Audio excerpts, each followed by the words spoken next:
다 함께 기도하심으로 5월 13일 엎드림 새벽기도회를 하나님 앞에 올려드리겠습니다. 다 함께 기도하겠습니다. 사랑하는 하나님 아버지, 감사합니다. 오늘도 우리에게 생명 주셔서 귀한 하루를 시작하게 하시니 감사합니다. 이 귀한 하루 주님의 말씀을 대합니다. 우리에게 말씀하여 주셔서 그 말씀으로 오늘 하루를 승리하게 하옵소서. 이 시간 주님의 은혜를 사모합니다. 사모하는 자들에게 넘치는 은혜와 사랑을 부어 주시옵소서. 오늘도 우리와 함께 하시는 예수님의 이름으로 기도드립니다. 아멘. 다 함께 찬송가 70장 찬송하시겠습니다.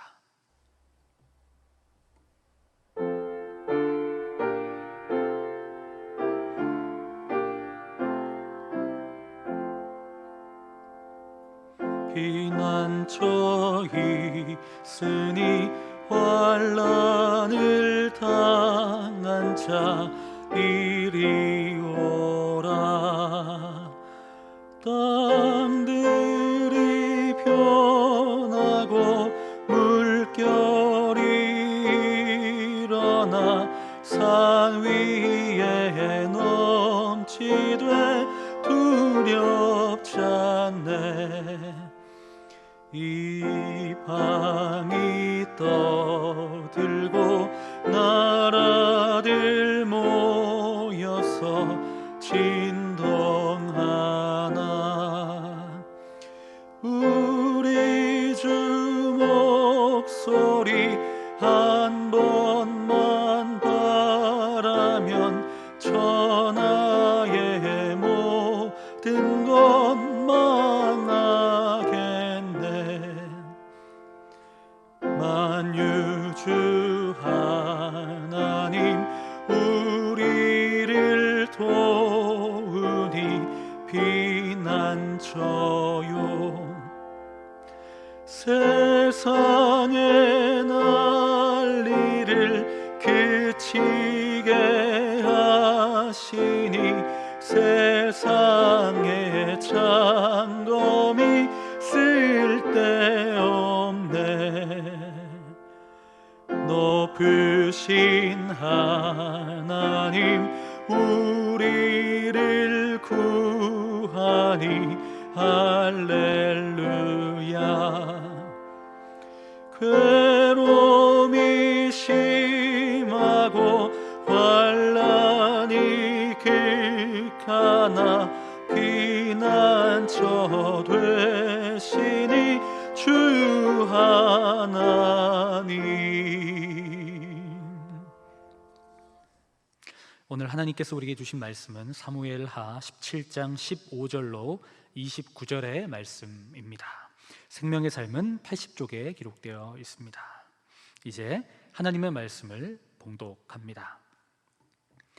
이에 후세가 사독과 아비아달 두 제사장에게 이르되 아히도벨의 압살롬과 이스라엘 장로들에게 이러이러하게 계략을 세웠고 나도 이러이러하게 계략을 세웠으니 이제 너희는 빨리 사람을 보내 다윗에게 전하기를 오늘 밤에 광야 나루터에서 자지 말고 아무쪼록 건너가소서 하라. 혹시 왕과 그를 따르는 모든 백성이 몰사할까 하노라 하니라.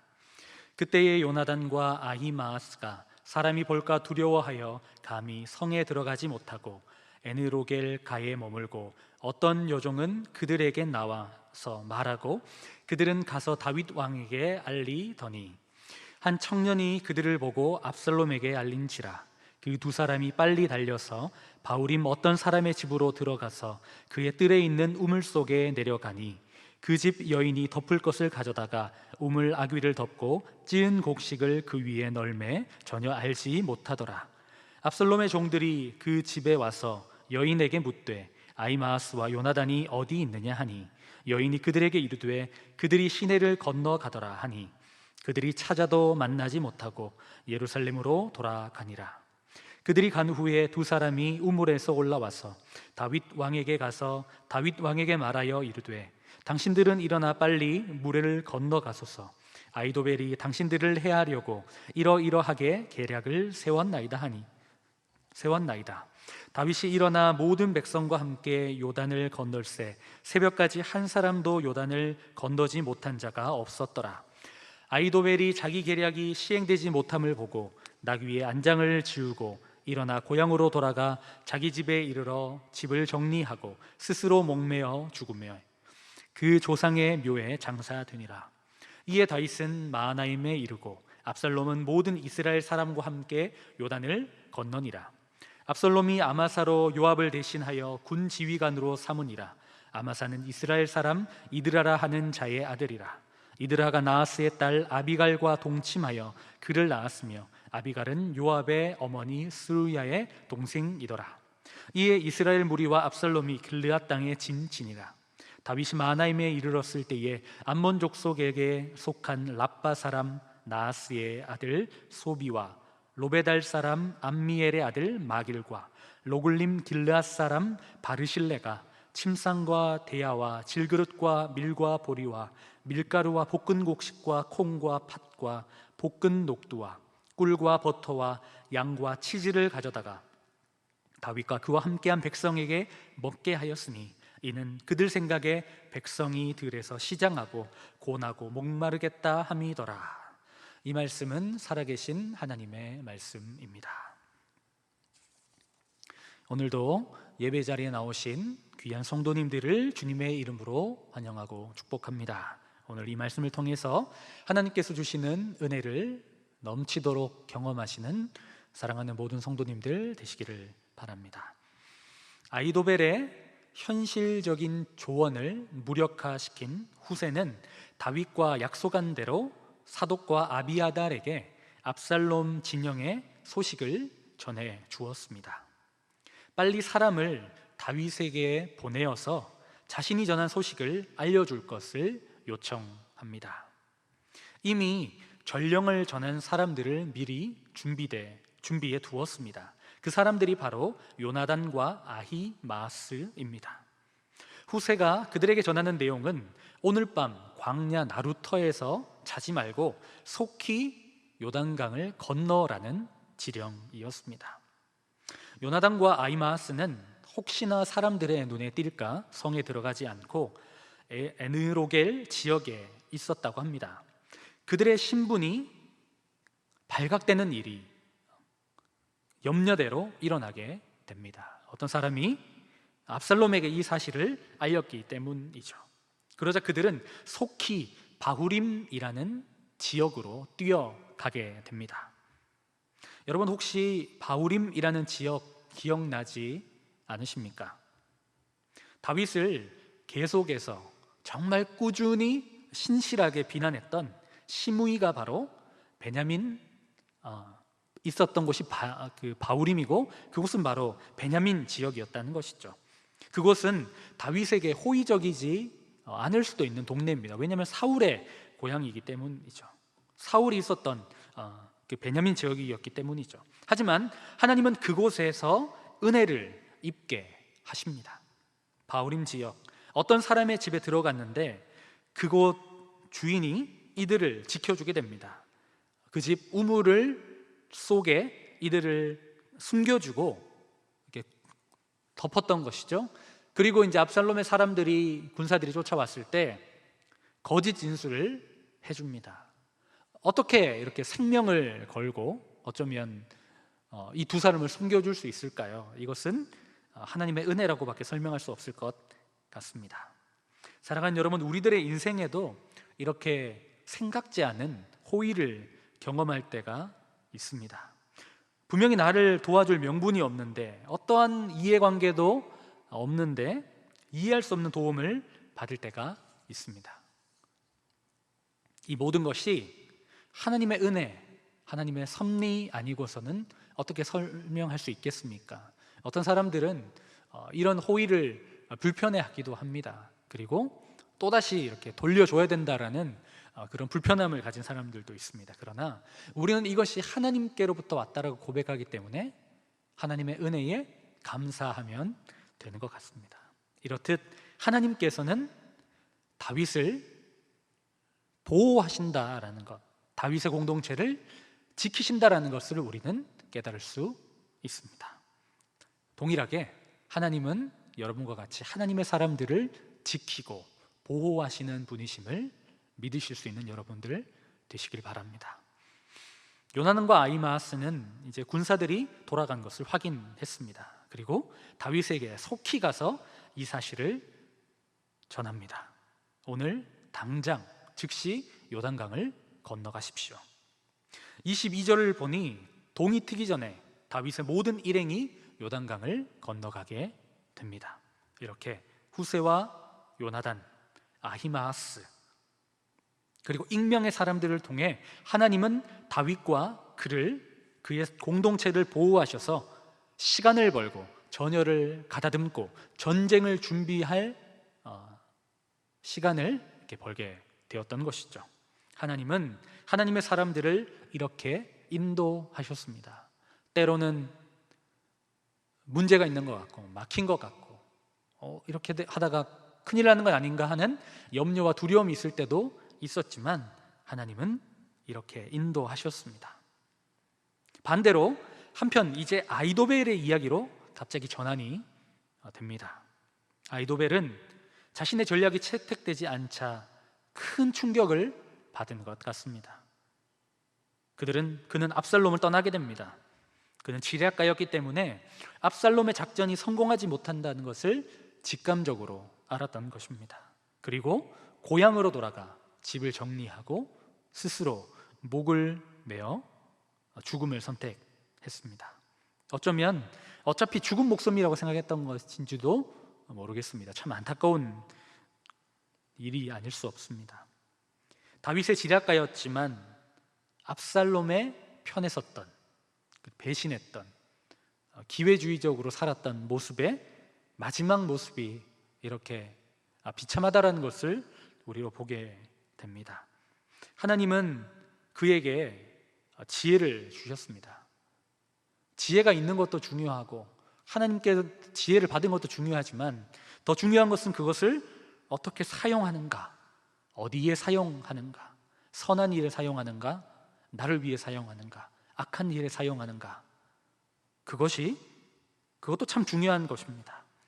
끝까지 혹시 그가 다윗의 편에 있었으면 이런 상황은 되지 않았을 텐데라는 아쉬운 마음도 들었지만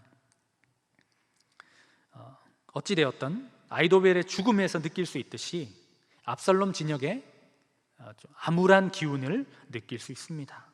그리고 아히도벨은 죽음을 통해서도 압살롬에게 메시지를 던지고 있는 것이죠. 이제 그의 계략이 실패할 것이고 후세에게 속았다라는 것을 그의 죽음을 통해서 전달하고 있는 것입니다. 하지만 압살롬도 이제 더 이상 돌아설 수 없습니다. 이전에 이 다윗을 배신하는 그리고 이렇게 후한무치한 일을 감당하면서 더 이상 하나 될 수도 없었습니다. 압살롬은 이제 전장으로 나갑니다. 성경은 압살롬이 요압을 대신해 아마사를 군 지휘관으로 삼았다라고 말합니다. 그도 이제 전열을 가다듬고 전쟁을 준비하는 것이죠.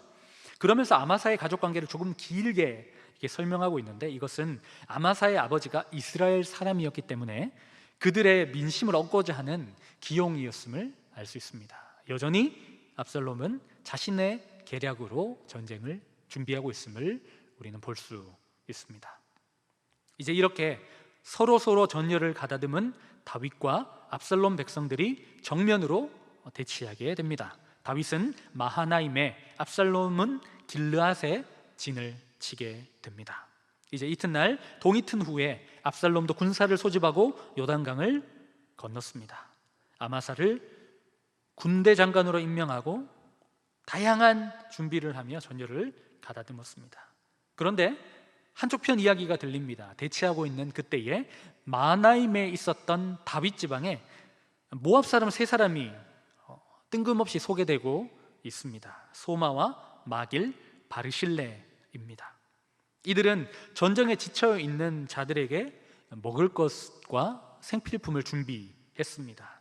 성경은 이들이 이렇게 한 이유를 설명하고 있습니다. 이는 그들 생각에 백성이 들에서 시장하고 고나고 목마르겠다 함이더라. 아멘. 하나님께서 이들의 마음속에 불쌍히 여기는 마음을 부어 넣어 주셨던 것입니다.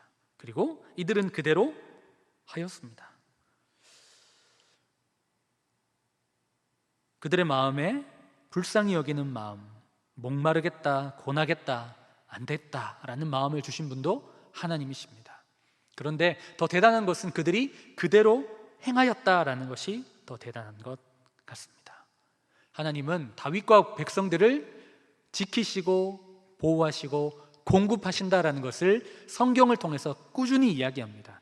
문제는 여전히 있습니다. 전쟁이 승리한 것도 아니고 이 어려움이 끝난 것도 아니고 왕궁으로 돌아간 것도 아닙니다. 모든 것이 회복된 것이 아닙니다. 그러나 그때마다 하나님은 말씀하시고 찾아오시고 일하시고 도우시는 분이라는 사실을 기억해야 됩니다. 오늘 기도의 자리에 나오신 여러분들의 삶에도 여전히 변화되지 않는 기도의 문제들, 제목들이 있습니다. 그렇다고 해결되지 않는다고 하나님 언제까지입니까? 라고 낙심하고 절망만 하고 있을 수는 없을 것입니다.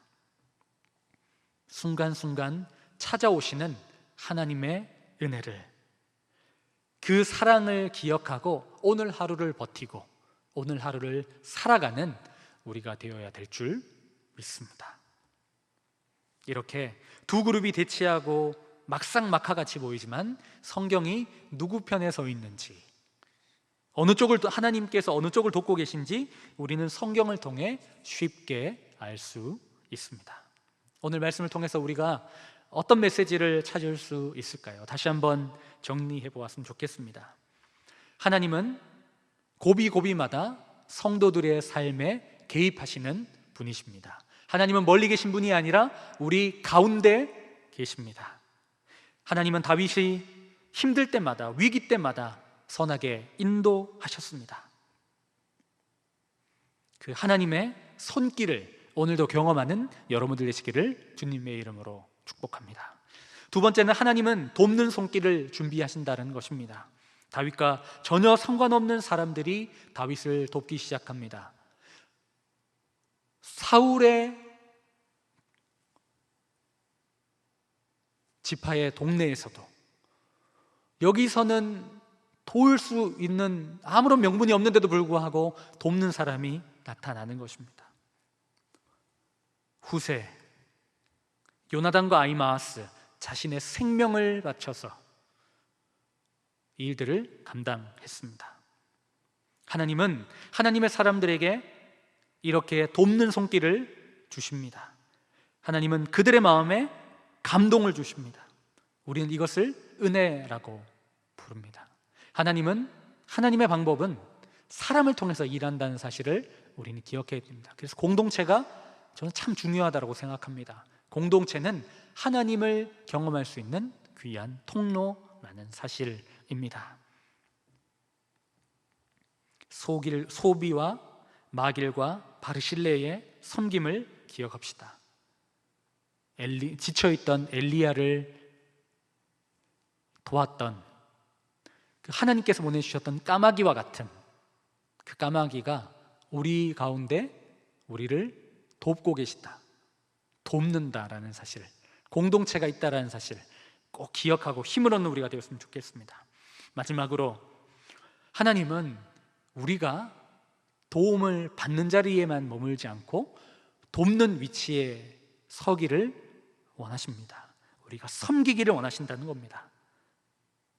하나님께서 우리 가운데 불쌍하게 여기는 마음을 주시면, 하나님께서 그들이 고나겠다, 그들이 피곤하겠다, 배고프겠다, 힘들겠다라는 생각이 들면 여러분 지체하지 말고 섬기십시오.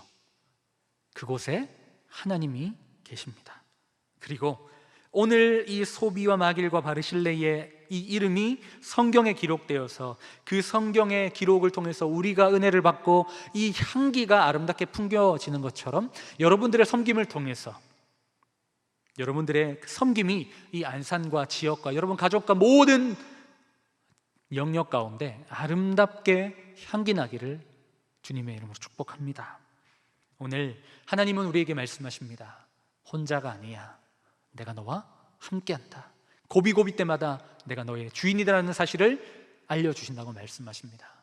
사람을 통해서 하나님이 직접 개입하셔서 일하신다고 말씀하십니다. 오늘도 그 주님의 선하신 손을 경험함으로 힘을 얻고 세상을 넉넉히 이기며 하루하루를 살아가는 사랑하는 모든 성도님들 되시기를 주님의 이름으로 축복합니다.